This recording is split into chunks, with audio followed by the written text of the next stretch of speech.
Welcome, everyone. I'm really excited to be here tonight. This is a fabulous online event that we have been able to pull together, and I'm grateful to the team behind the scenes who has been able to do this. Um, we've called it a community conversation, and I would like to start our evening with an acknowledgement that I'm hosting this event on Wadandi country in the southwest of Western Australia, and I pay my respects to elders past, present, and emerging. I would like to acknowledge that some of you may be calling in from other countries, and I encourage you to add where you are in this beautiful land of Australia and on whose country you are tonight into the chat. I would also like to thank any First Nations people who may be joining us tonight. Well, as you can see by all the paraphernalia behind me, we have come to a very exciting time for Forrest, with only a couple of weeks left now until Election Day on May the 3rd. We were hoping to have John Hewson with us tonight. He is the former Liberal Party and opposition leader. But unfortunately, he did have to cancel at the last minute. And we apologise for people that may have been really hoping to hear him speak tonight, that he wasn't available with us. I was disappointed because I stayed up last night like the good girly swat that I am and did some research and looked into his background and political life, and in particular his valedictory speech in Parliament in 1995, which I found was really fascinating because he spoke of a need for bipartisanship. He spoke of the need to return to policy substance and not play politics. And he talked about the fact that our current political system is not really conducive to achieving broad-based reform. So I'd like you to hold on to those thoughts as we go through the evening and just reflect on how that might be contributing to the rise of the community independent movement across Australia. While John can't make it tonight, I'm thrilled that we have three local community leaders adding their voices to this conversation. And of course, our very special guest, Cathy McGowan. Now, Cathy started her career as a political advisor. I didn't know that, but I found that out last night. And then she moved into rural consultancy and became very active in her local community, advocating for such things as home community care, palliative care, and mobile day care for her regional area of the world. That's Indi in northeastern Victoria. I also liked the fact that she supported finding premises for the flying fruit fly, so I can't say it. It's the flying fruit fly circus, which, having grown up in Victoria, I always thought they would be the ones I would like to run away and join. She rose to megastardom following her audacious bid to tilt the seat of Indi in northeast Victoria, and that resulted in the first election of a community-backed independent in 2013. In Cathy's words, the plan was really just to make the seat marginal and make the Liberal Party actually take notice and make an effort. But there was such a groundswell of public support that in the end she was elected by 439 votes and made her way to Canberra. She served for 2 terms, and then Indi is now running their 5th independent campaign with Helen Haines at the helm. In her valedictory speech in 2019, Cathy said, "Today, it feels less risky to vote for an independent and more like a sensible, sane alternative for the 1/3 of the population who live outside of the metropolitan area." She's now the chair of the board of AgriFutures Australia, one of 15 research and development corporations that services the needs of rural Australian industries. She has been the national president of the Australian Women in Agriculture, and it gives me great pleasure to welcome Cathy to our event tonight.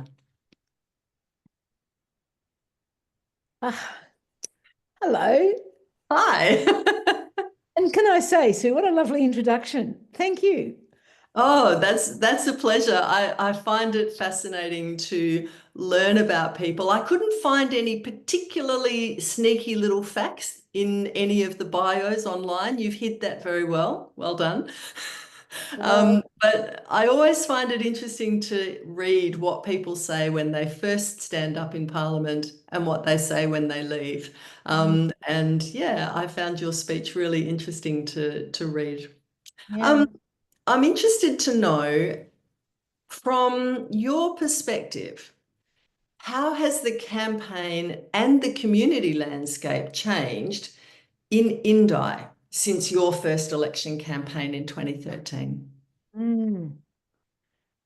Well, it never stops being nerve-wracking. So as you said, this is the fifth campaign, and Helen Haynes is third, and we're all out there working. And we're going to talk a little bit more about it. But so we've got a little, for example, this week we've got a little thing called Coffee Club. So we put on our t-shirts and we go into Wodonga, which is our main town, and three or four of us in our shirts, and we just hang around and be visible, but also obviously talk to people. So that's this week, and we're going to do it again next week. And there's teams of us doing that, as well as there's obviously teams doing door knocking and phone banking and lots of other things. But my favourite is this coffee in the morning. Up goes from 7 till 8:30, and we get the tradies coming through. And but mostly this week it's holidays over here in Victoria, so we've had dog walkers, people going out with their dogs as well as professionals doing their dogs. Oh my God, and they are up for a chat. So that's what, anyhow, so what I think I'm saying is wherever you are, and there's 37 community independents running across the country, people like me everywhere are all doing whatever we can in whatever way we can, to get our preferred person across the line. It's nice being in an electorate where you've got an incumbent, because you can actually talk about what they've done and why it makes a difference. But the negativity's there, the lines, what can they do? What she's ever done for us. I never see, you just keep hearing, I don't know, word of mouth that someone's made up. And you have to decide whether or not you'll go to bat and argue the point, or you just nod your head and say, yeah, yeah. Have you worked out how you're going to vote, given that? And can I talk to you about it? So that's what I'm doing. And I think the major issues for us, and we're going to talk a lot more about it over there, but about its regional policy and the fact we don't have one. We're talking about housing. And I'm really keen in a minute to talk about the connection between Forrest and Indi, which I'll do. And there's just a huge need for infrastructure in our community around roads, around telecommunications, around access to education, around access to every single service. So even though we've had 12 years now of an independent and we have made a huge difference, we're not nearly done in terms of anywhere near adequate provision of services. Yeah, I mean, I think in Forrest, we did the 15 months of kitchen table conversations. We pretty much followed your book religiously. So we did the kitchen table conversations and we did the surveys and we did the community consultation, and really housing were just such a big issue across the electorate. Now I have, been asked by my team to just point out that if people want to ask a question, apparently there's a Q&A feature in the bottom of the screen that you can find by clicking three little dots. I said put it in the chat, please use the Q&A function. Yeah, I mean, I think for a regional electorate, we certainly hear about infrastructure problems. Housing can't be built because there's no water, there's no sewage, there's no power across into an estate that could be opened up, or there's no telecommunications. And, I live 10 minutes south of the major centre in this electorate and I can't get the NBN. So, I think there's a lot of similarities between Indi and Forrest. And hopefully over the course of the evening, we can talk more about how perhaps some of those challenges have been looked at in Indi and how we can look to make a difference here in Forrest. Yeah. Can you kind of give an overview of, do you think there's anything different about this election, or is this just same? Every election's the same, or is there anything you've noticed different about this one?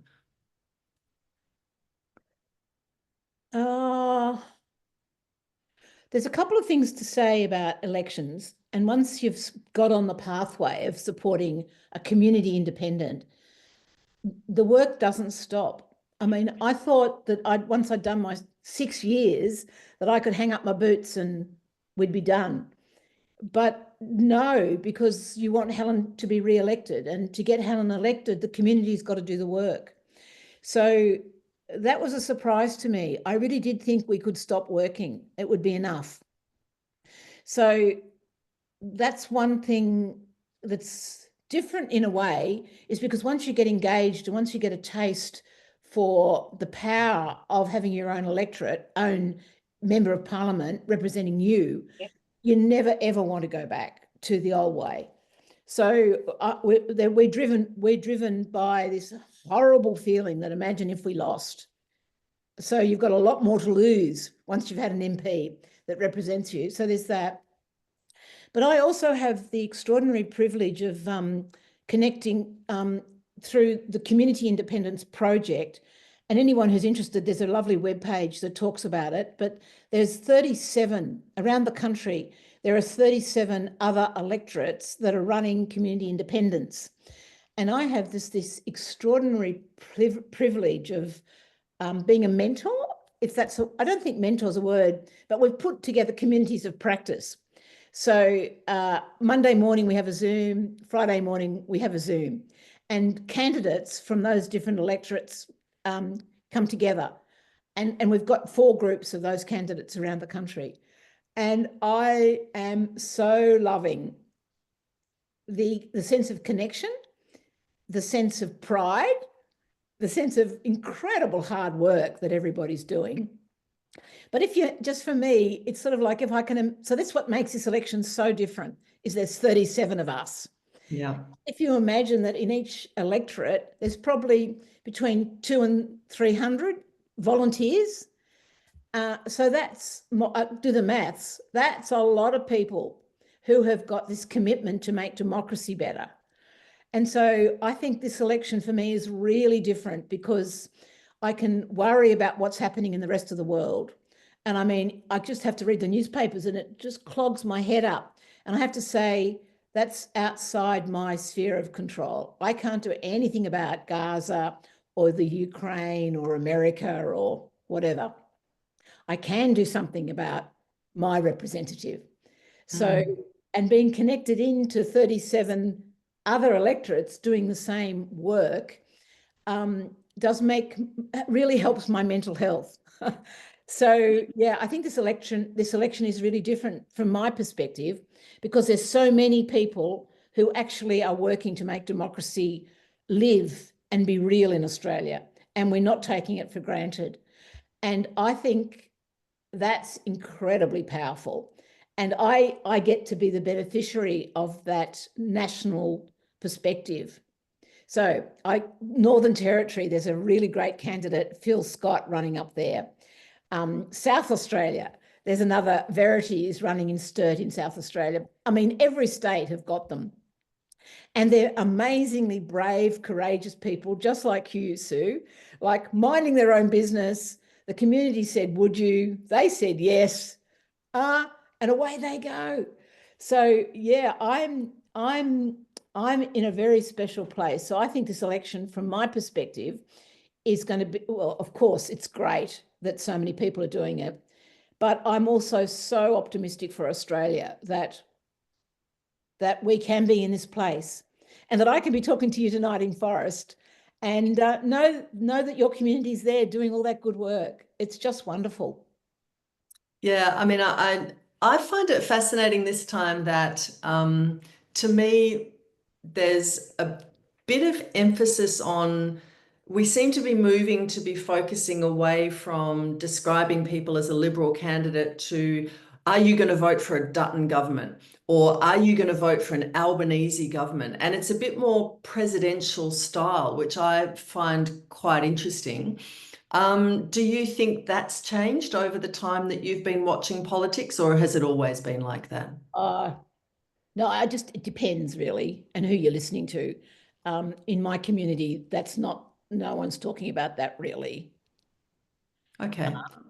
That's still the Liberal Labor sort of, are you Conservative? Are you going to vote Liberal? Are you blue or red? Or in that case, orange. So Yeah. I think it probably does depend on where you get your news from and who you're listening to.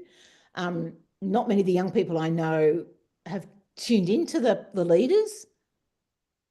So I don't know, maybe, so yeah. Certainly, I would say over here, because Forrest has been held by the Liberals now for 52 years. And there is a sense, because the incumbent has resigned and there is a new person coming into the field, there is actually a sense that many people who have always been heavily aligned blue, very, very much, I'm a Liberal, I'm always going to vote Liberal. And now they are looking at the prospect of a Dutton government and a different candidate and looking for an alternative. And it's been a really interesting part of our door knocking and our discussions with people across the electorate, where they do specifically raise the leader of the opposition as somebody that is contributing to their decision to perhaps change their vote. Fascinating. Absolutely Yeah. fascinating. Yeah. And in Indi, what do you think the community independents have done? Here's the leading question. Yeah. Well, before I answer that question, I actually just want to set up why I said yes for tonight. And there's a couple of reasons, Sue. I know Forrest well. And I have, in my other life, in my consultancy working with agriculture, I spent quite a bit of time in your area. So I know the area really well, and particularly with the dairy industry. And I have really fond memories of going to the Harvey show. Anyhow, and meeting many of the women engaged in the dairy industry in the Forrest area. So when I know it, so I'm watching it with interest, because I know the people and I know the industry there. But there's a couple of other things I just want to put out, and one of them is that I am really keen for you to get elected, not just because you are going to be a good member of Parliament, but because Helen Haynes needs more friends to do what she needs to do. And I don't say that lightly. It's just that there's not many members of Parliament who come from the region, independent members of Parliament who come from the regions, who have a health background, let me say, I'll claim that one, but have got a maturity about how the world could be from a regional perspective. So Helen does it, Rebecca Sharkey does it, but that's about it in Parliament at the moment. And Helen has made an enormous impact. In a legislation comes up, she and her team will read it, and then they'll go, but it doesn't refer to rural and regional. Could we amend it to put a clause in here saying if we're going to be doing housing, it's actually got to pay attention to have an expert committee on looking at the implications of housing for the regions. And Helen has been incredibly successful in getting those sort of improvements into legislation. There's an organisation called Jobs and Skills Australia, and I've recently been working with them on how they go about getting, we get more people into agriculture. Really a tough gig for a whole lot of reasons. And I was meeting with the Commissioner and the Executive Director for Jobs and Skills Australia and talking to them about, well, what are we doing and how do we do it with education and training and all the different things we need.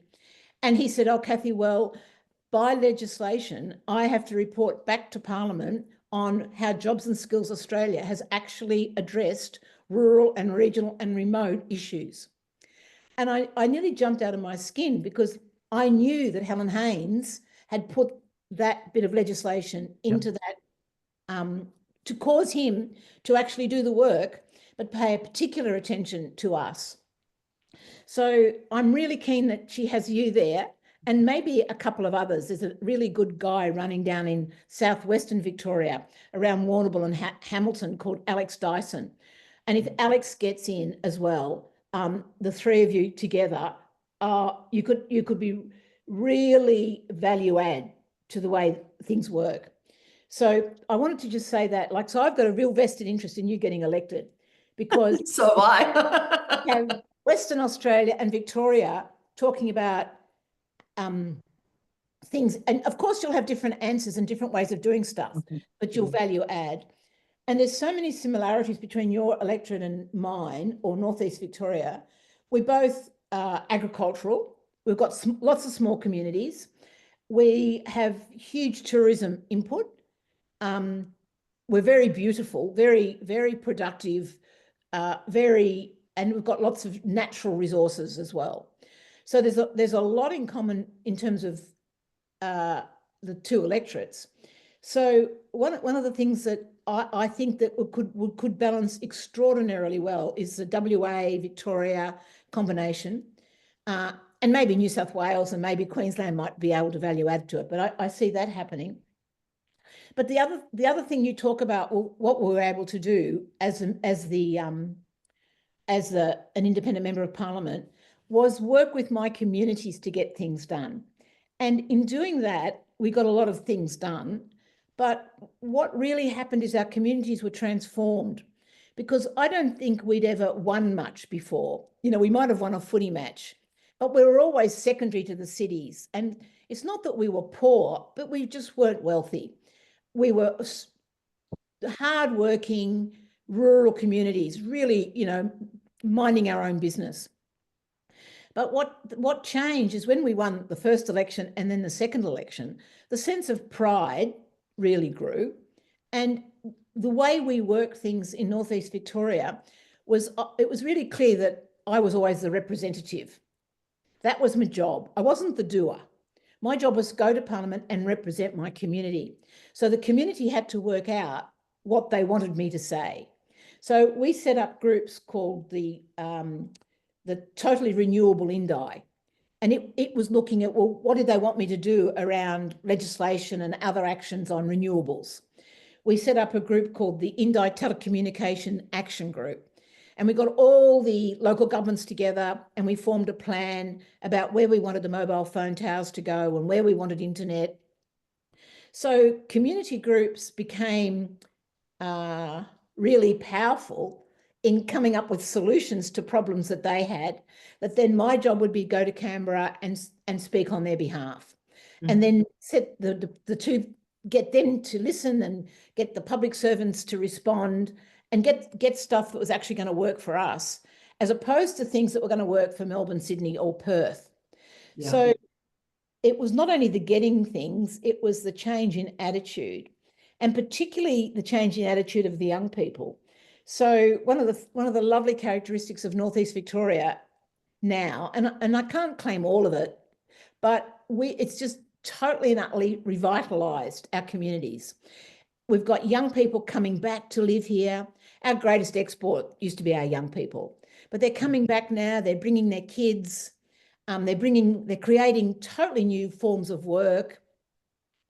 And that's music, dance, fun, laughter that only young people can do. And many of these are young people from the area, but they're bringing their friends as well. So our communities are really revitalised in such a profound way. So I think that's the short answer to the long question. If you give communities a chance to actually impact and have their solutions heard, they will respond in a very positive way. So, and the parties don't do that. The parties can't by definition do that. So, and that's what in my final speech I was saying is, none of the parties, because of their structure, they are physically and emotionally unable to actually represent community. Yeah. Whereas independents can and do. Wow. I'm just kind of sitting here just going, How exciting, how incredible, how much work. You know, as you say, it doesn't stop on May the 3rd, and it doesn't stop if there is a successful campaign. It means that the community then does have to start pulling together, pulling ideas, pulling solutions, and allowing you to take that to Canberra and be their advocate and be the person who says, what about regional WA? So thank you. That was a fabulous. I've just got a couple just before I go, because I'm very keen to hear the local perspective. But the thing too for me is I was never in opposition. And it refers back to the early questions you asked about the blue and the red, or the presidential style, that I committed to work with the government of the day, whoever they were with, and that I was never going to be in opposition. I wasn't opposing things. I was actually going to make them better. And my community loved that attitude. They loved that they had a doer, a goer, and I would be working to make things better. I wasn't at all about opposing. Now, there were times in Parliament when I voted against legislation that I thought was really not going to work. But generally speaking, the whole and the attitude of the crossbench is, how do we actually make all this better? How can we make government for all Australians better? And I think it's a really lovely position for a regional member of Parliament to be, is how do we actually get things better? Not let's stop it, let's think it's all bad, let's stop things happening. We made things happen. Yeah, I mean, that's certainly something that I see as a very strong positive for the independents, is that, you know, it's that constant reassessment of legislation. It's the constant making that legislation better, making improvements, making a difference, making that opportunity for things to, you know, move forward in a positive way, and not be the negative Nancy on the opposition, just saying no because that's what your party tells you to say.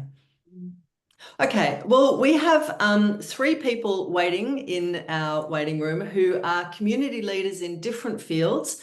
I'd love to bring them in. So Lesley Nelson is the CEO of the Southwest Aboriginal Medical Service. Jacqui Biddulph has 30 years of dairy farming and regenerative agriculture experience. And David Mitchell is the spokesperson for the Save Smith's Beach Action Group. Now, thank you very much for joining us tonight. I'm really grateful that you could make the time. And I know that we have asked you to talk quite briefly about enormous topics. But I wanted to start off by perhaps saying, David, if you had one place in the Southwest that you would run away and hide to, where would it be? I would have to say, well, Smith's Beach is obviously close to my heart, but Gracetown's always had a very loving place. I spent a lot of time down there and was at primary school at Quarrup for a while and learned to swim in Quarrup Bay. So yeah, somewhere along the coast, I guess. And Jacqui, I'm interested to know if you had to define your favorite dairy product, what would it be? Now, that's a really big question because there are clearly thousands of them. And whether you're lactose intolerant or not, there is always a dairy product for you. But I am particularly partial to brie and camembert. I'm particularly partial, we eat an awful lot of cheddar, can I just say? And I'm also particularly partial to a really good yogurt. Well, thank you. And Lesley, do you have a place that you feel is your home, like where you would go if you were wanting to just completely reconnect, take time out? Where would your place be? Oh, look, that's a really hard question because there's so many beautiful spaces here in the Southwest, and you know, just being on country is such an empowered space. But you know, certainly along the coast, the waterways, and where there's water, yeah, somewhere close to that. Yeah. Just an absolutely beautiful, amazing space in the Southwest. So yeah. Yeah, for me, I noticed because I grew up in Victoria and I'm lucky enough now, of course, to live on the coast. And I have to see the water every day. It's one of those intrinsic things for me that it's like it soothes the soul. I don't know what it is about it, but it's just living close to the beach, living close to waterways for me is just so important.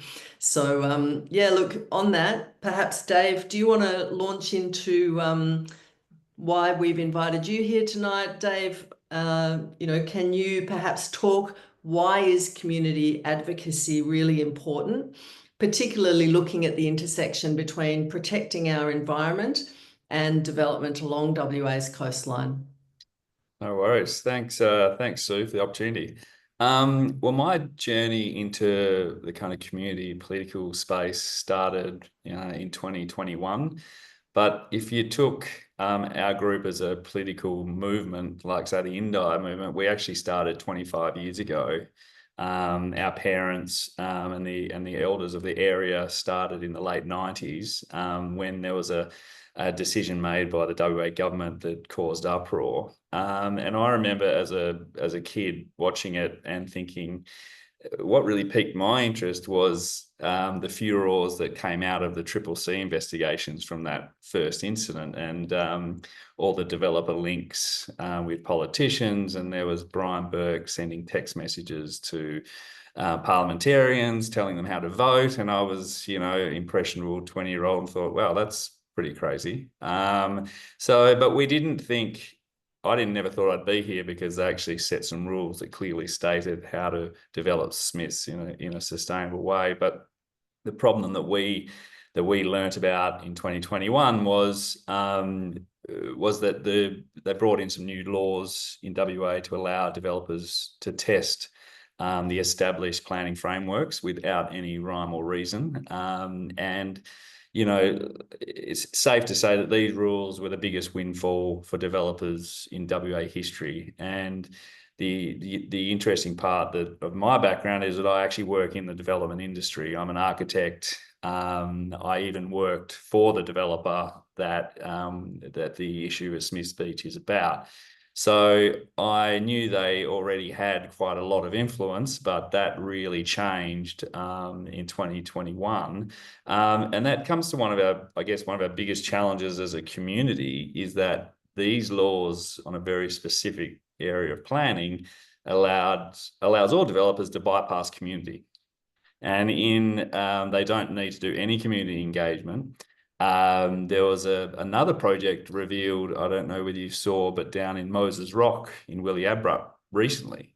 That only came to light last week. So if the problem with that project, and I don't know any about the project, but because there's no community group there, and no one's there, spending the time monitoring all these things, the developers now in WA can really ride roughshod over community. And in a time where the community independent movement is growing, it's quite ironic that the majors are trying to kind of get away from engaging with the community. The interesting part of our group, though, we've had amazing support from actually two of the majors, the State Liberals and the State Greens. And to be honest, without the help of Libby Medham, we wouldn't be anywhere. I think, I've often said to Libby, she's a very good local community candidate. Libby and a lot of people in our group have quite different views. But being a real community leader, she actually spent the time, looked into the issues, and I think that came from her having the seat so long and so well respected, allowed her to give her more wriggle room. But the standard responses we get from Labor are just the classic party lines, etc. And the problem with that, as we know, is that the good solutions come from varying areas and good debate, and not party lines that are fed from higher above. So it's been interesting. We've also Brad Pettit from the Greens has been very supportive, and if it wasn't one of the other challenges we have, and it's probably the same with a lot of other areas in the Southwest, is actually getting our voice out there with the loss of local media. It's hard to get access to politicians and community groups, especially, they often think, especially anything against development, they're wild, crazy hooligans. They really don't. I've heard all the excuses in the book not to meet us. We luckily had a good connection with Libby and Brad, but without them, I wouldn't have met the ministers. And I feel sorry for the places, all up and down WA that don't really have a chance to have their voices heard. And I think that's where the independent movement has a real strength. But I would assume the big players are going to learn, because their vote is heading south. And you would think they would learn that actually engaging community might end up with better results. But I guess we'll see. Yeah, I mean, my experience with the Jalarup corridor was that we just had doors shut in our face. And because it was a Labor Party project, they were just not interested in meeting with us, not interested in talking with us. And because we were, a safe Liberal seat, and the Liberal federal member had said, oh, I just got the money, it's nothing to do with me what the state government does with it, again, refused to meet with us. And for me, that's a critical failing of our representation if people simply can't even meet their representative to discuss concerns like you're trying to raise about Smith's Beach. Well, I was actually asked to join a dinner only a couple of weeks ago for $10,000, with the Premier. That's, I mean, we don't have that money, but I mean, that's crazy. How are we a democracy where a $10,000 check gets you a dinner seat, but the person that's working hard, paying the taxes, has no access. I mean, it's skewed, I think there's a lot of issues around that, from party funding and a whole range of things. But it's one of the concerns I have, and I saw it in New South Wales where I worked in development for a long time. They banned, for instance, that developer donations to political parties, and their Royal Commission, their state kind of investigation, just said it's just a bag of badness, and it's like, so, and the idea that WA, we can still do that, and even be so overt about the dinners, it's quite interesting. Yeah. Well, look, thank you. And thank you for talking about that, and also those insights into all of those different aspects of, representation and integrity and environmental protection and planning. I think they're all really important things that the people in the Southwest want to talk about. Lesley, can I perhaps head across to you now? Lesley, can you perhaps talk to us a little bit about developing and maintaining an Indigenous-led health service, and the challenges that you've faced and the successes that you've had? Yeah, thank you, Sue. And firstly, I'd like to acknowledge the traditional custodians on the land that I am today, and that's the Indi people, but also acknowledge all the lands across where people may be teamsing in or zooming in tonight. So thank you for that opportunity. And my focus will be around the development of an Indigenous-led health service, because that's what brought me to the Southwest, to come down to take up a position within the local Aboriginal community controlled health organisation, which was the Southwest Aboriginal Medical Service. And for us, this development has taken around 10 years to where we are today. We've in this space, we've increased not only our footprint, we've increased the workforce, we've increased the number of programs and the diversity within the organisation, and we've also increased our relationships with the many parties that are out there, but also around, many other stakeholders that are critical in bringing these health services into this region.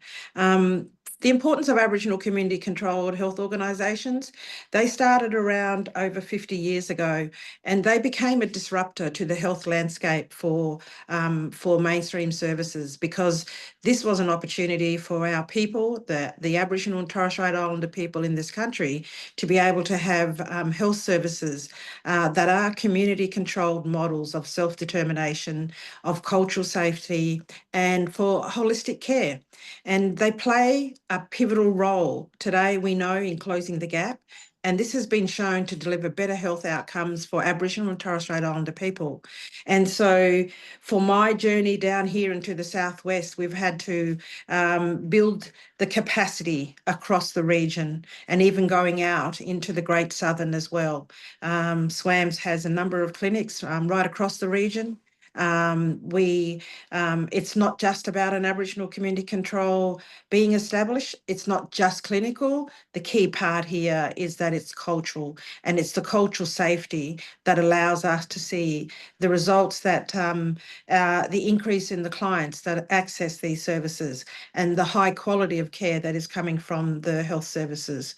It's been a very deep community consultation that has been critical in all aspects of building capacity, but also being a driver of the service model. And we're not a passive recipient here that is sitting there waiting. We've been very innovative.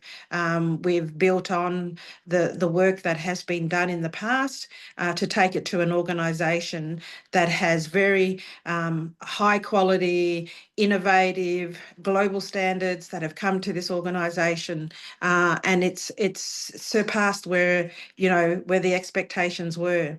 Governance needs to reflect on Aboriginal ways of decision making, but also complying with the regulatory frameworks that like ASIC and Aged Care Act and the NDIS Commission standards. These are all very key, because the Southwest Aboriginal Medical Service has now diversified, and not only delivering primary health care, it's also an aged care provider, an NDIS provider, and now an out-of-home care provider.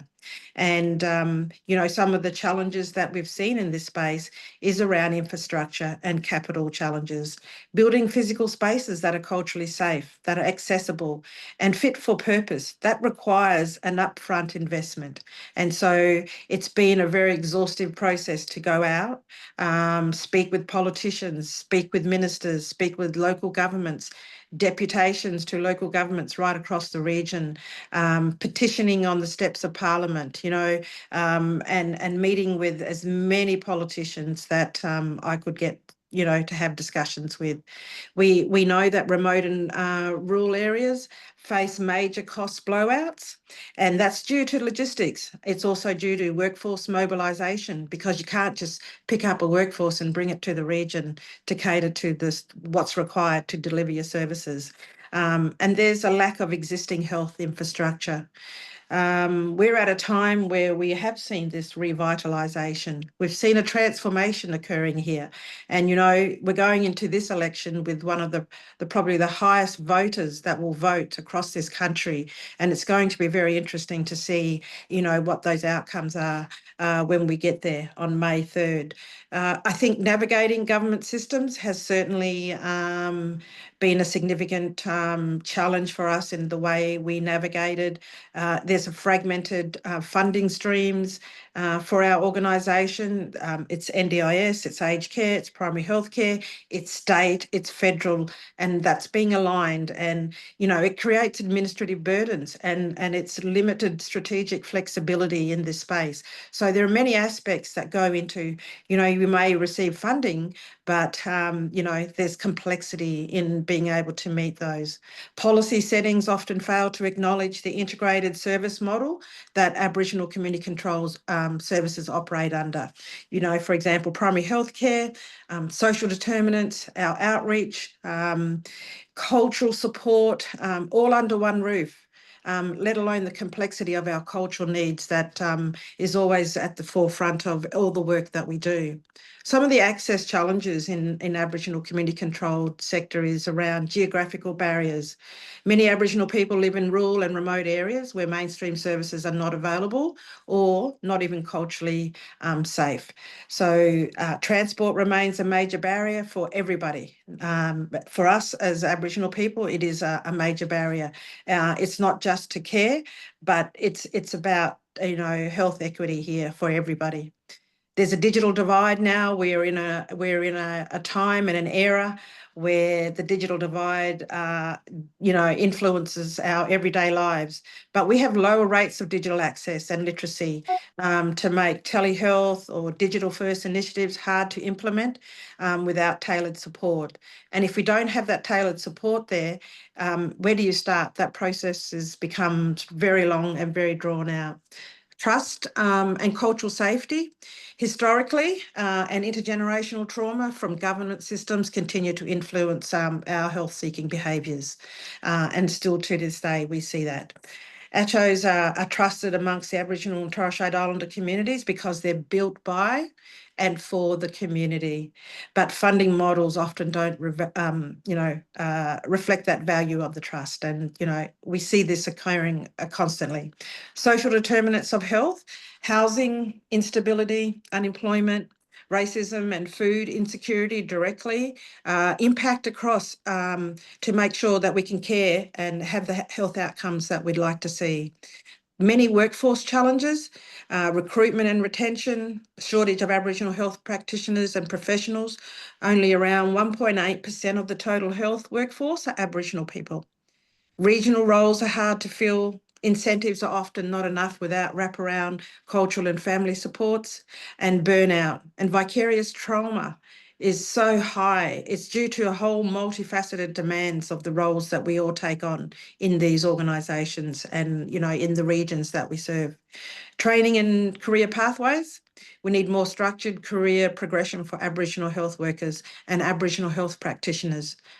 We need pathways that allow our staff to stay on country within their own communities. And this is further complex for regional ACCHOs. SWAMS is the only Aboriginal community-controlled health organisation across the whole of Noongar country in the southwest of Western Australia, outside the metro area. So there's a huge demand here. There has never been that investment in this space. And this is something I saw coming into this role of how we needed to start to shift that focus and that lens on the regional areas. You know, there's a lack of locally accessible training and professional development, especially in remote settings. And we see this in our regional settings as well. Workforce planning and flexibility, funding tiered to restrict FTEs and programs limits the ability to grow and adapt the workforce to community needs. So there are those many challenges. The intersection of NDIS, aged care, mental health, primary healthcare demands, a multidisciplinary and culturally competent workforce is so critical in this space. But cross-sector training is also is really rare. We're seeing leadership and governance gaps. We need to succession plan, that is critical. Many ACCHOs rely on a few experienced leaders with deep community trust. Support is needed to build up the next generation of Aboriginal CEOs, CFOs, and also board members, you know, and those strong partnerships, we've managed to build many tertiary institution partnerships throughout the region, government and Aboriginal-led organisations to co-create sustainable workforce pipelines. And so they're the things that I see as the challenges right now across our region. I mean, it's an exhaustive list, and it makes me tired thinking of your day. You know, Yes. there's so many challenges to the provision of healthcare, and you know, having been in healthcare, I genuinely understand how challenging it is to provide healthcare, but that's standard westernized healthcare. It's not talking about the complexities of the healthcare system that you're navigating and trying to build and trying to empower within our area. And, you know, I'm so grateful for the work that you are doing and for the extraordinary capacity that you have built in the last 10 years. And I think it will be a shining beacon for other parts of the world and other parts of Australia to look at how these systems can be built. And it's a matter of, you know, empowering the ACOs to be doing that work to allow us to actually make a difference in this closing the gap and making people's lives better. So thank you. Thank you. Thank you, Sue. Jacqui, we'll bring you in now. Jacqui, can you talk to us? I know that you're going to give me a face at this point when I mentioned the word regenerative agriculture. I see there's already a question in the Q&A, so yes, it's okay. It's okay. I'm really interested in, you know, your background in the agricultural space. I know you have some very specific ideas about regenerative agriculture and how you've managed your dairy farm over the years. And how do we go about securing our agricultural future for the regions? Can I just say, first of all, I'm pleased to have the opportunity to actually talk about agriculture, and agriculture in particular in Forrest, because there's an awful lot of it, and I guess I feel it's not something that's, you know, always recognised. Now, my background is in the dairy industry. I worked in the dairy industry over east in ag service, and I've been a dairy farmer in the southwest now for the last 30 odd years, now in beef farming. And I, despite being in that sort of field, I like to think that I'm also speaking on behalf of all of the guys who work in hort, the guys who work in sheep, the guys who work in, you know, orchards, because we face many of the same challenges in a regional sort of an area. But I think it's really important, and I'd like to just explain how important ag is to the southwest. I could tell you for the dairy industry, which runs pretty much from Harvey down to kind of south of Margaret River, there's a little bit outside of that. There's a bit in the south coast, but the southwest is fundamentally the dairy industry. And that dairy industry contributes $1,500 million a year to this state's economy. We are a very, very big industry, even though we might look a little bit invisible. And not only that, you know, there's something like 340 odd, and I'm not going to rail you with figures, but there's 340 odd million litres of milk produced on farms fundamentally in the southwest. That has a multiplier effect in dairy because we are a business that turns over lots and lots of cash. We are a high turnover income business.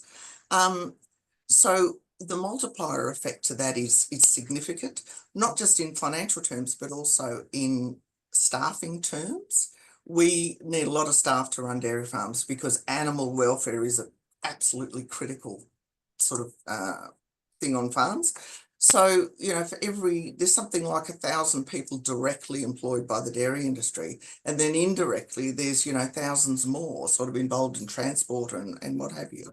So to get back to your question about regenerative agriculture, it's one of those terms that's come in probably, I don't know, I suspect in the last 15 odd years. And when I look at it, because I've actually got a particular interest in it, and what puzzled me was there was these varying definitions of what it actually is. So I've done quite a bit of work, been to a lot of field days, done a lot of research and reading. And really, to me, what it comes down to is, in three simple words, it is good farming practice. It is best farming practice. So the things that you hear about regen agriculture, such as multi-species pasture swards or rotational grazing or all of these sorts of things, nutrient management so that we keep nutrients out of the waters, those things are stock standard on farms. But not everybody necessarily realises that because they've moved away from agriculture perhaps, you know, because a lot of us are urban living now. So that connection with farming's been lost. And there isn't always the understanding that while we're highly technical, we're also in an environment where we farm in negative terms of trade. We farm in an environment where costs are extraordinarily volatile. Income is extraordinarily volatile. We're basically price takers. So we have to make sure that every dollar that we spend in our business is going to ensure that that business can continue in a sustainable fashion for a long period of time. Otherwise, we don't survive.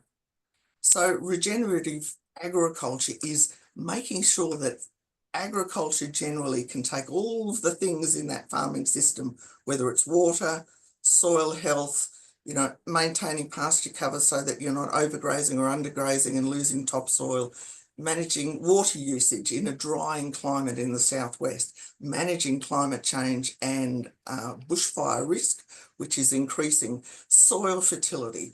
All of these things are wrapped up in a modern farm, and we have to juggle all of those things, and we have to be able to do it year in, year out. Otherwise, we go out of business.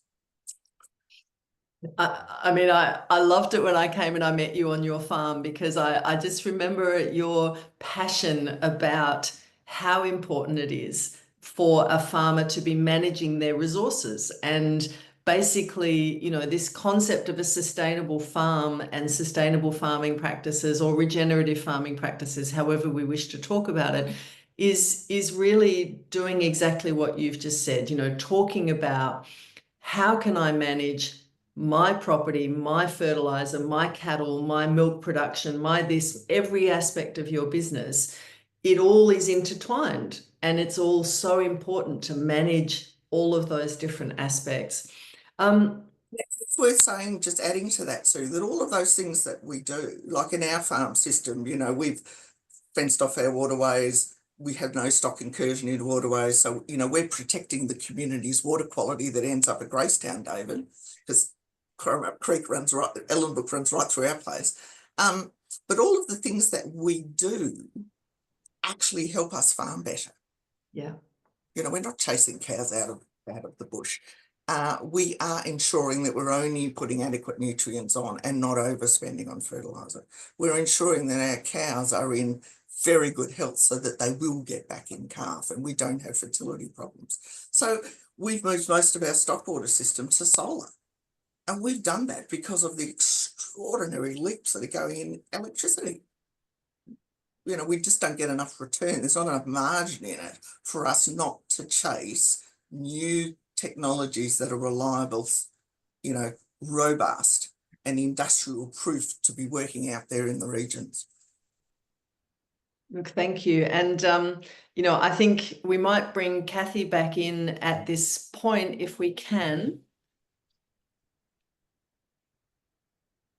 And is Lesley still in the room? I've lost her on my screen.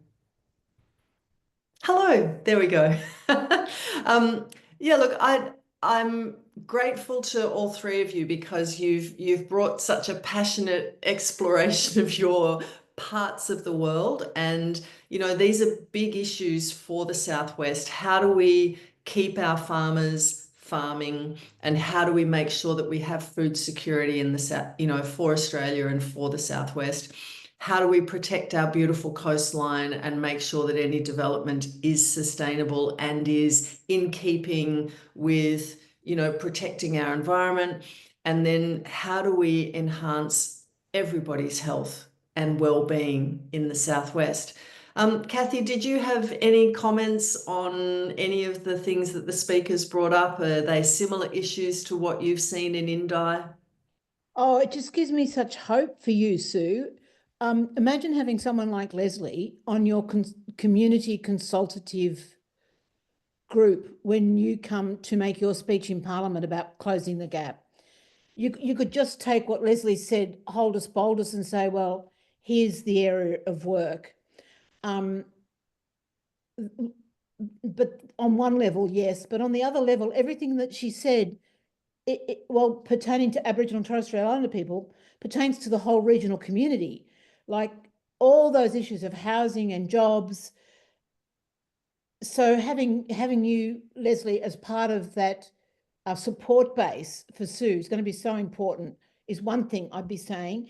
And the same with Jacqui. Jacqui's got a fundamental knowledge of agriculture and how it works. When I was in Parliament, there was actually me and Nola Marino, who was your previous person. We were both farming women, and we worked closely together. Now, because there's very, very, very few people in Parliament who actually get agriculture. So, and it's one of the questions Rick Dalton has asked on the chat, is how do you get things done in Parliament? Well, you get things done by building alliances, and you find people who have got things in common with you. And it's got nothing to do which parties they come from. It's got everything to do with their interest.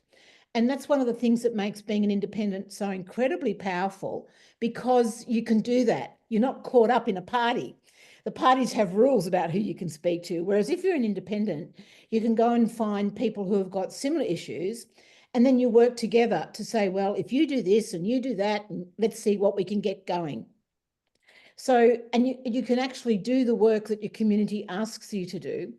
So I just wanted to say to both Jacqui and David, obviously, and Lesley, but to the 106 people listening tonight, is that if you want to get things done, you actually have to do the work. And I think in the past, people have thought, oh, you give your problems to your MP and they go and solve it. But you don't want them to do it. You don't want Sue to solve your problems. You actually want Lesley to be part of the solution. And you want Lesley to be working with Jacqui on food security. Because if we get agriculture and Aboriginal people, and Lesley, I see you're involved in the Outback Store movement. If we could just get agriculture to work together with those guys together, and when legislation comes up or when opportunities come up, the crossbench can work together and propose things that ways of solving the problem. And one of the fantastic things I loved about being on the crossbench was, and a bit like what you were saying before, Sue, I never ever played politics. Like, I mean, I didn't have to play politics because my community elected me to get things done. So I was always going to get things done for my community. And the parties didn't have anything I wanted. Like, I didn't want to be a minister, or they had nothing that I wanted. So I didn't actually have to play games to get seniority in the parliament. But what I could do is go and say to Nola Marino or to any of the other members of parliament, agriculture is really important. How do we actually bring food and food security and the National Farmers Federation? How can we work with our Indigenous people to actually get much better food security into our Indigenous communities? There's nobody in Parliament doing that. And no one does it, Jacqui, because there's no one there who knows what you know. And there's no one there, Lesley, that knows what you know. So I'd like to add to that, Cathy, if I could. Yeah. Because, you know, you're really touching on one of my little, you know, soapboxes, which I won't stay on for long. But there is an enormous amount of expertise sitting locally across a variety of fields. And when policy is made and regulations are developed and consultation is done, sometimes you wonder, well, you know, are the people who really know, live and breathe what's going on, are they really in the room? Sometimes you would really wonder. You would hope they're in the room. No, Jacqui, at stop. a very local level. Jack, stop. One of the things about this conversation tonight is you actually have to pay attention to what you just said. You are not stupid. If you are getting policy that's not sensible, it's because people who know stuff are not contributing. Absolutely. And to think that you hope they're in the room is fantasy. They're not in the room. And they're not in the room because the people who know have not put their hand up to do the politics. And it's true, we get bad decisions because good people are not there. Yeah. And good people are not there because they're really busy doing their day life, and they've trusted, or they hope, that somebody in Canberra or Perth or somewhere else knows what they know and can do the good job. But the truth is, no one knows what you know. No, and I guess that's really my point, that, you know, for us who are already holding down full-time jobs, Lesley and David, and, you know, we don't always have that time to go looking for the people who need to have the expertise. So it's a... No, but it doesn't become hard, because what Sue does as the independent, Sue says there's an inquiry into food security. Can you please can you get a group of people together and put a submission into it? And it's not a big job. You already know the answers. Can you just put it up? And there's just been an inquiry into food security. And I bet your member of parliament didn't know you and didn't email you and say, this is already happening, can you input it? That's what community independents do. They know their community and they call on the expertise of their community and the solutions. So that's one of the magic things that happen, because party people can't and don't do that, because the party's going to put the submission in. Whereas in our case, it's the community who does it. And your really good member of parliament does all that networking and the connecting because she knows people, and she sends you the email and you're up to date with what's happening. And you can pick and choose, of course, but these things are easy. They don't take too much time because you already know the stuff. But what's the unusual thing is that happens is in my electorate, I'd say, okay, there's an inquiry into telecommunications. Okay, calling a meeting in my office in Wangaratta, I'm sending a message out to everybody, but then I get on the phone and say, I want local government, I want my, Lesley, I want my Aboriginal health people to be there, I want my Farmer Federation people to be there. So I'd actually get on the phone and say, I want you guys to come, you need to input into this. And of course they'd turn up. I'd facilitate the meeting. My office would then put in the combined Indi perspective on the inquiry. So that's how it works. But it only works when you've got a member of parliament who's able to represent your community.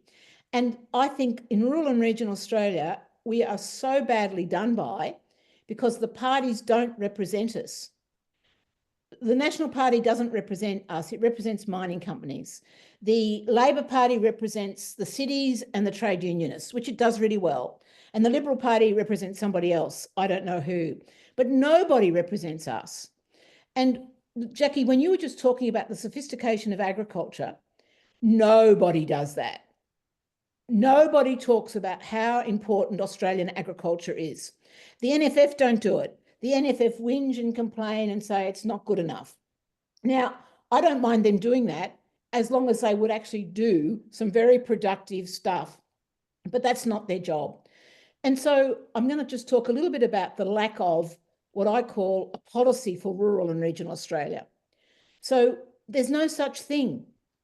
There's no overarching picture of where we, the regions, fit in to the national good.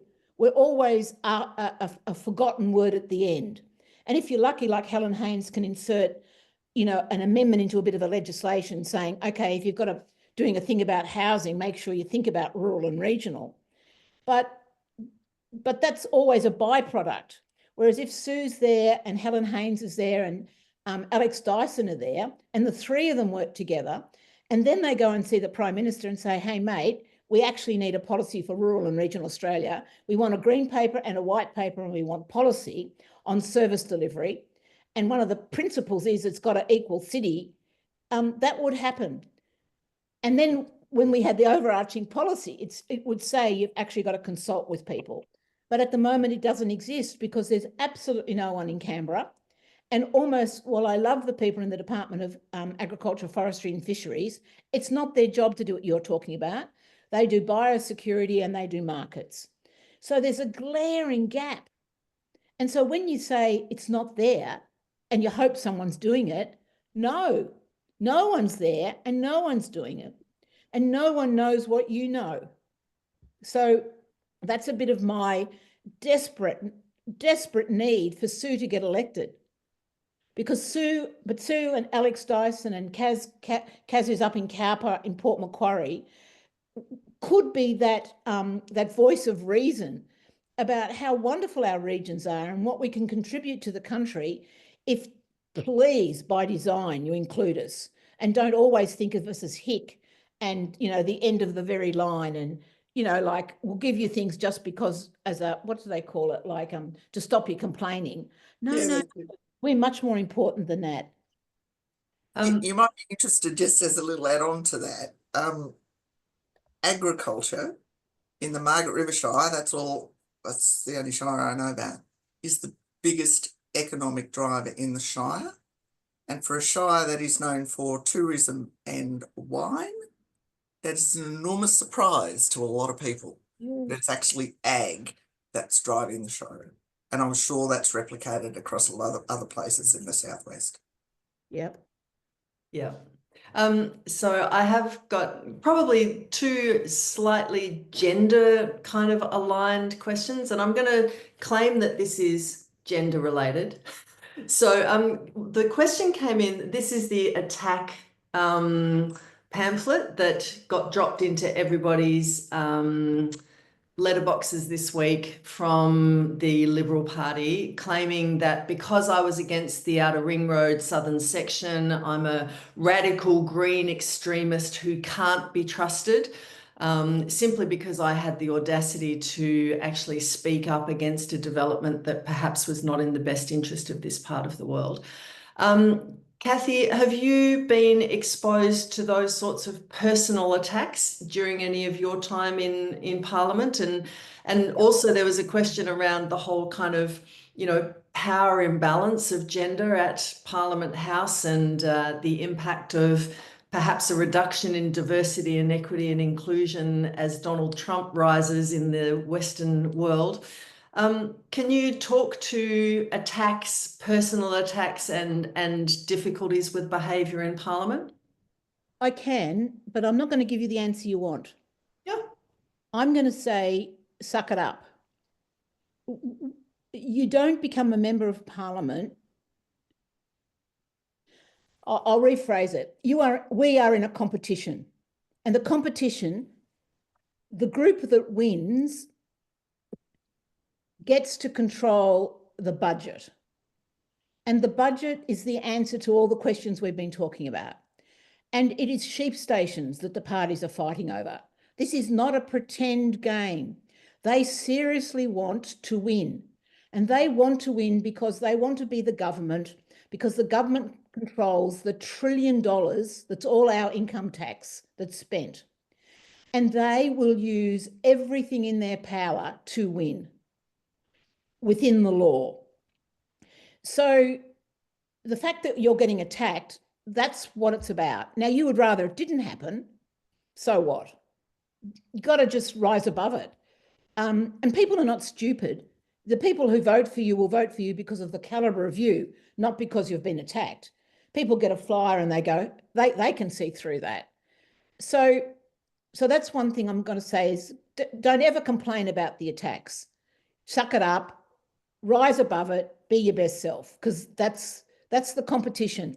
It's a bit like in the olden days when you used to play netball and you came across a netball team that was really a bully. Oh, I don't like playing them, they're really bullies. You've got to be a better team. You've got to have better strategy. Complaining about the umpiring is just useless.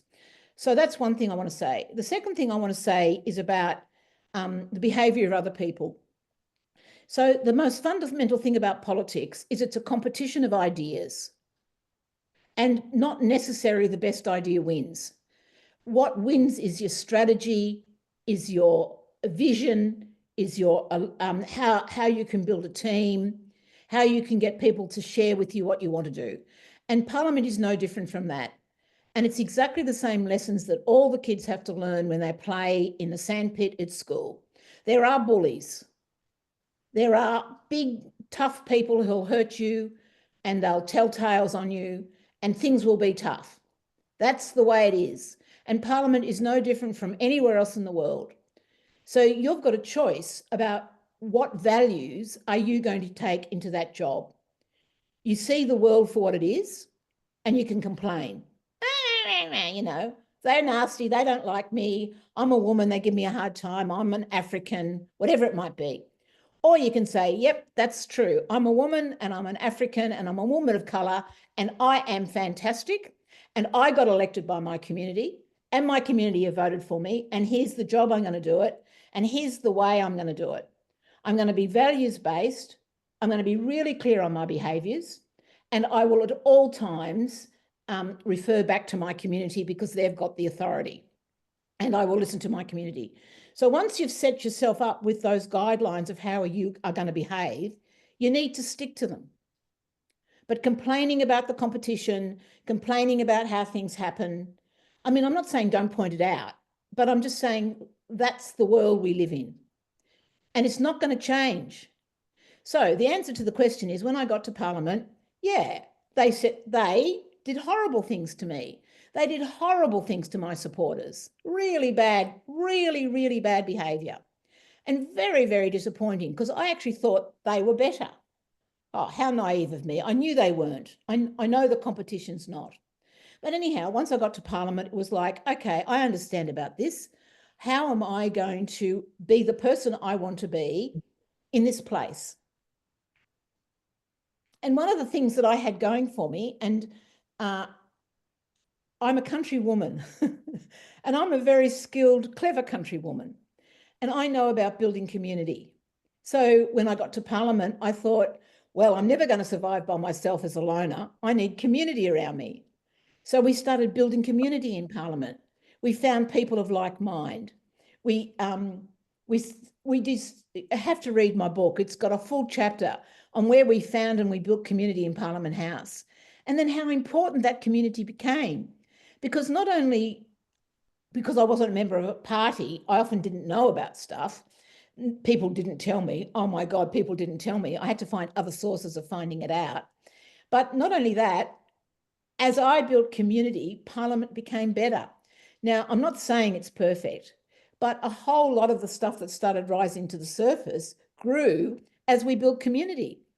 We became the change we wanted to see. So, I mean, I'm not telling you anything you don't know. I'm just really telling you that's why it's so important that you have community independence in Parliament, because they do politics differently. They are their best selves. The community hold them very tightly to what the commitments that they made. And I'm just going to tell you one story about building community in Parliament House. So it was very hard when I first got there to find out, well, what was really going on? How do you find out what's happening? It's a huge, big place, and there's a lot of people. And I asked one of the staffers I came across, I said, how do you find out about stuff? And they said, yeah, it's really tricky, Cathy, but what I do is I go and ask the hairdresser. And I laughed. I said, how do you do that? And she said, oh, well, the hairdressers always know everything. And one of the other sources said, well, Cathy, it's really important that you look good when you're in Parliament. So you need to get your hair cut and blow waved once a week. And yeah, just by the by. So I thought, okay, that's probably true. So, and my hair needed looking after. So I made an appointment with a hairdresser every Monday morning at 9 o'clock. I'd go down and get a wash and a blow wave. So at least for the week, my hair was looking good. And was I on a winner? Because that hairdresser, she was never indiscreet, never spoke about things that she wouldn't say. But she would say, oh, the Prime Minister's been in this morning and he had his hair cut. I wonder what he's got on a bit later on. Or the journalist, while I was waiting for a haircut, Michelle Grattan would come down, and Michelle Grattan would say to me, what about, Cathy, what do you think about this? And what do you think about that? And I'd say, look, I don't really know. What do you think about it, Michelle? And Michelle says, oh, well, the Prime Minister's going to have a press conference at 10:30. You know, I'm going to go to the press conference. Why don't you come along to the press conference? And I go, oh, that's a really good idea. Why don't I do that? So, I mean, there's nothing in that a good country woman doesn't do. When you move to a new community, you've got to find the good doctor. You've got to find the good dentist. You've got to find the best clothing shop. How do you do it? You ask people. So the fact that all that other stuff is going around, if you spend any time worrying about it, you're not spending time doing your day job, which is to get things done. So don't worry about it. It will happen. It will hurt. But save it to talk to your dog about it. Don't talk to your constituents about it. Well, thank you. I mean, I'm actually quite impressed because I think, is it the statement that Kylie Tink likes to use, which is first they ignore you, then they laugh at you, then they attack you, and then you win. So we're currently at level 3 on that scale of 4. Yeah. We've got about 10 minutes left, and I would like to tackle a pretty big hot topic in our area of housing. So Dave, you're clearly against housing. You know, you're going against this development at Smiths Beach, which contains housing. Would you like to comment on housing and how we can do housing better? Yeah, well, it's an interesting one, housing. I think we all know the battles of the right type of housing. I mean, the rental availabilities are so low in our area. you know, a friend of ours had a restaurant, and there was 12 of their staff sleeping in the garage. Affordability is at all-time, you know, highs. You know, the idea of housing is such a interesting issue for Forrest, but also state and federally. I think the usual game of cutting up, you know, the standard residential lots is only going to end up with, you know, Perth is already the largest suburban area on the planet, and as you drive down the freeway, every time there's a new clearing, there's more housing, so it might just end up in Forrest. And I think Forrest has a unique ability because of the landscape and the variance of such beautiful places. There should be an overarching policy down there of how we're going to develop, and develop in a way, because people will want to come to the area, and no one's against stopping them. And we do need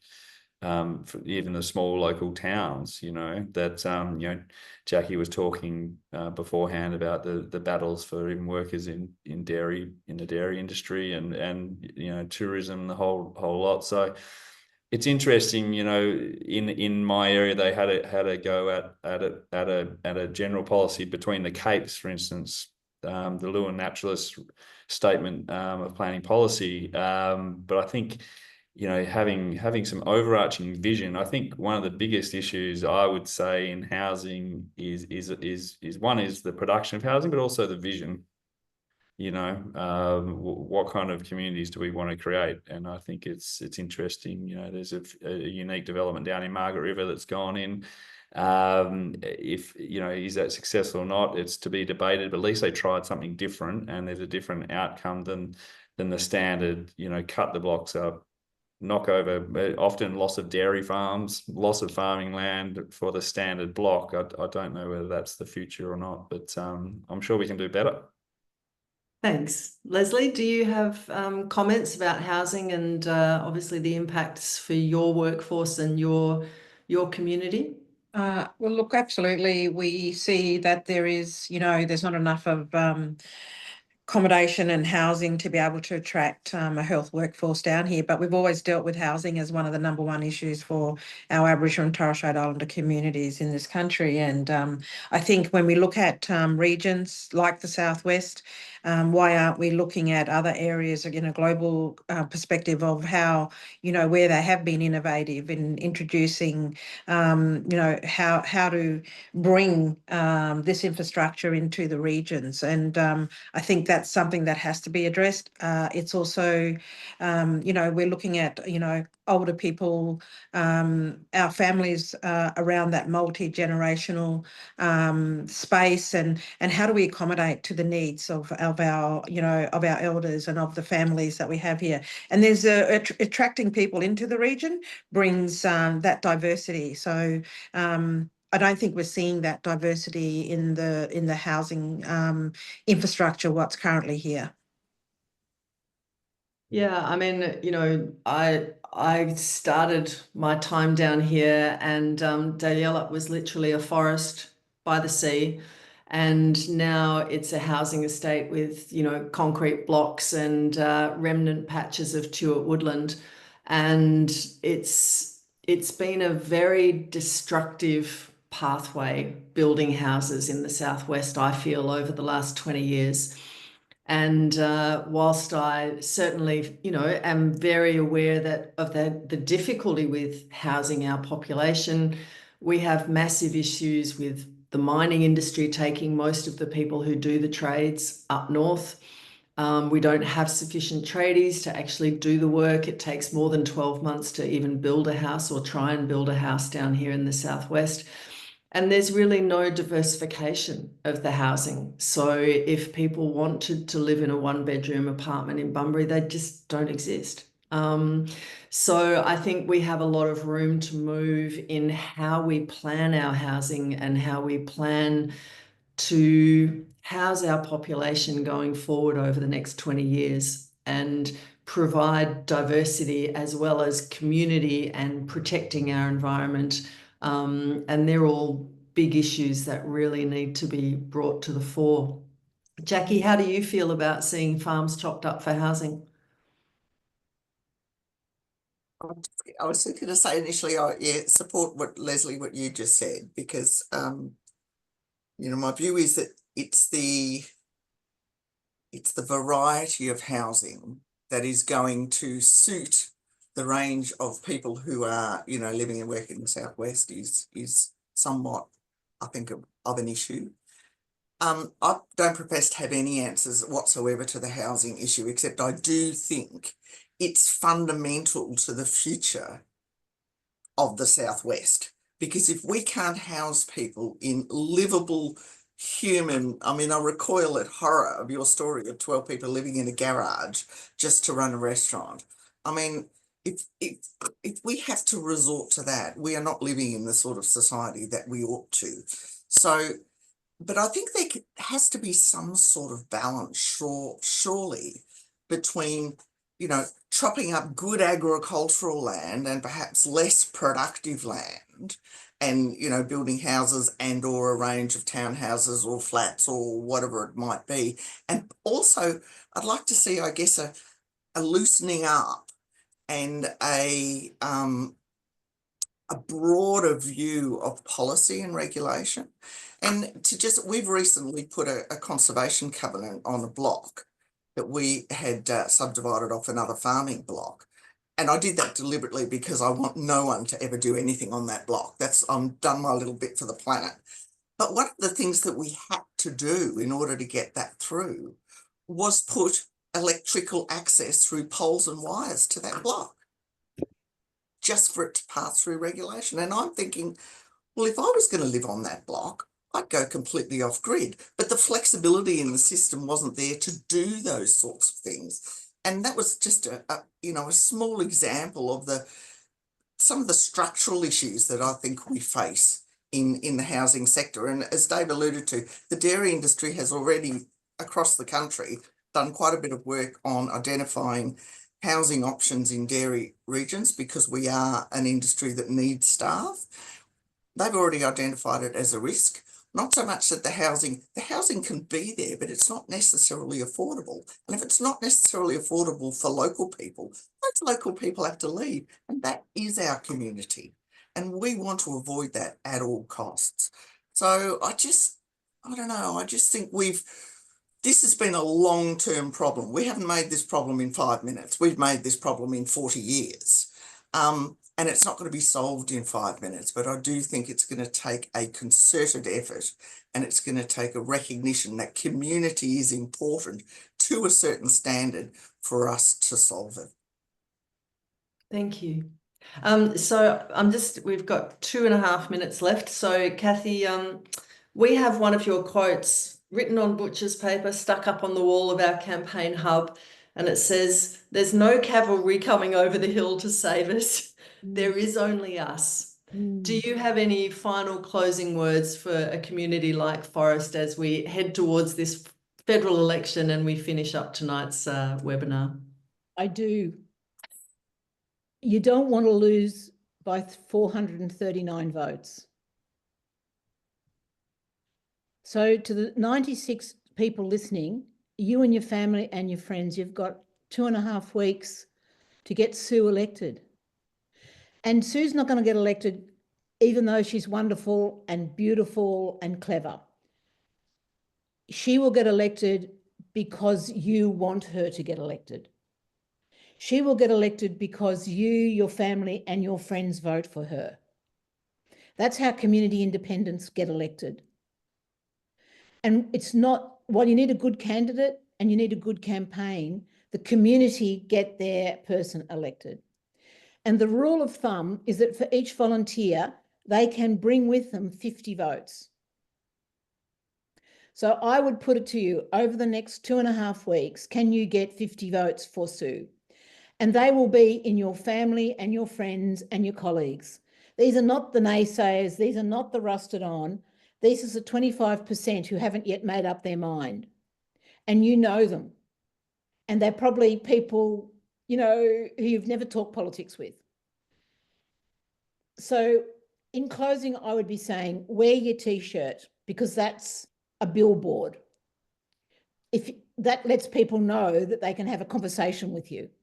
So you're allowed to actually, when you've got the T-shirt on, say, have you thought about, would you think about, what would it take for you to, can I answer any questions? And go to the people who you think are going to be undecided and see if you can bring in 50 votes, because that would be 5,000 votes out of tonight. And that could be the difference for Sue. So that's my final words, is that if you want a community independent, you have to do the work. And that means absolutely getting the votes. And it's the 1%. So I think I'll finish with that. If you can, each of you, find that extra 1%, so that when we get to the night of May the 3rd, you win by that 1%, you know you've made the difference. Because I tell you what, you don't want to be on the other side of that 1%. It's not much fun.